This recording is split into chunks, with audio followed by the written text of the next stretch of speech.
welcome to today's On This Day in Tudor History. I'm Claire Ridgway. I'm the author of several history books and also the founder of the Tudor Society and Anne Boleyn Files websites. I'm here every day with Tudor events, On This Day in Tudor History events such as births, deaths, marriages, executions, you name it. I'm going to be sharing them with you. Now, I apologise in advance for any kind of noises that you can hear. People have been asking me what the bangings are. Well, I live in a very old house. We've just heard that our house is 364 years old. So it dates back to 1655.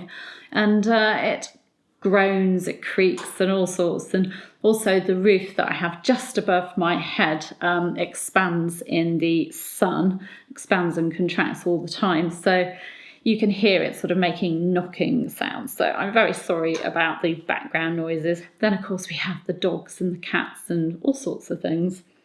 Okay, I'm taking you back to the reign of Queen Elizabeth I today.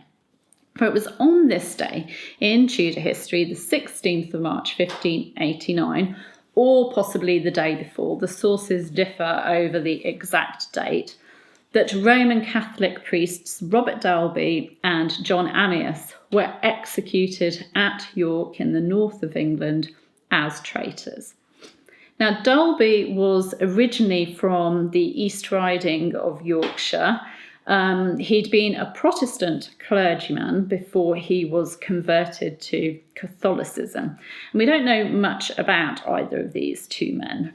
We know the briefest of things, so I'm sharing with you sort of as much as we know, really. He studied at the English College, which is the Catholic seminary at Reims, and this English college was also connected to the one at Douai as well. He was ordained as a Catholic priest in 1588, and in August 1588 he went back to England from France on a mission, and this was a mission of conversion. Once men had gone to the English college and trained there and been ordained, they were sent back to the country they'd come from as missionary priests to convert people to what was believed to be the true religion, the Catholic faith. So Robert Dolby went on his mission of conversion, but was unfortunately arrested soon after he'd arrived at Scarborough. He was taken to York Castle, where he was imprisoned, and then he was tried and condemned to death for being a priest.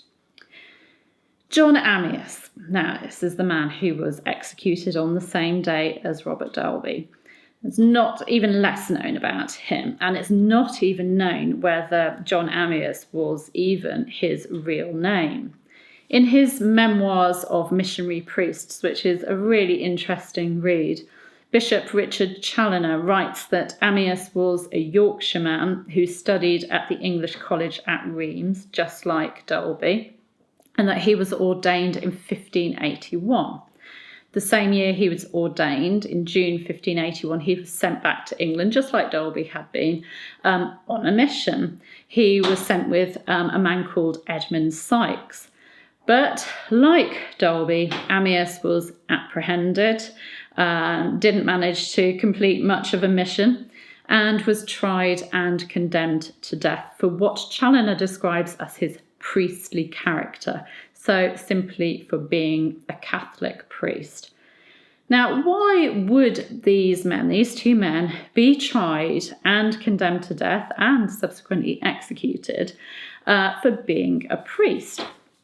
Well, in my video for the 21st of February, that video was about the martyr Robert Southwell, I explained that Elizabeth I was excommunicated by the Pope in 1570, and that in this excommunication, the Pope, sorry, I've got a dog here having a shake in the background, the Pope released all of Elizabeth's Catholic subjects from their allegiance to her as their queen and from obeying her laws.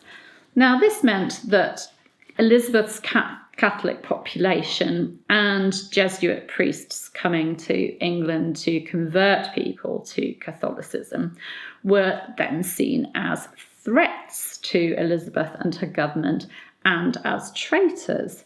And in 1584, an act was passed against Jesuit priests, these priests coming on a mission in England, the Act Against Jesuits. It ordered all Jesuit priests that were already in England to leave the country. And those who didn't leave, or those who arrived in England after the Act and who refused to swear an oath of allegiance to the Queen, were then automatically guilty of high treason.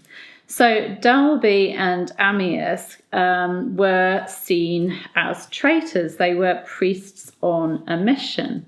They were traitors according to the law of the land. Bishop Challoner gives us an account of their executions from a manuscript by Dr. Champney, and I'm going to read this to you. It's quite long, but it's a fascinating account. I'm sorry that it does get a little bit nasty in places, so if you're at all triggered or you don't really like to hear about executions, then perhaps this is the time to just go and have a coffee and just leave me chatting to myself. This year, on the 16th of March, John Amias and Robert Dolby, priests of the College of Douai, suffered at York, as in cases of high treason, for no other cause but that they were priests ordained by the authority of the See of Rome, and had returned into England and exercised there their priestly functions for the benefit of the souls of their neighbours. I was myself an eyewitness of the glorious combat of these holy men, being at that time a young man in the 20th year of my age, and I returned home confirmed by the sight of their constancy and meekness, joined with a singular constancy that you would easily say that they were lambs led to the slaughter.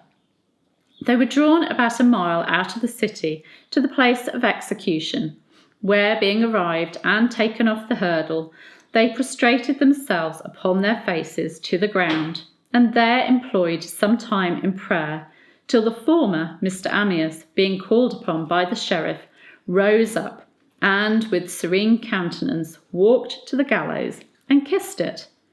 Then, kissing the ladder, went up. The hangman, having fitted the rope to his neck, bid him descend a step or two lower, affirming that by this means he would suffer the less.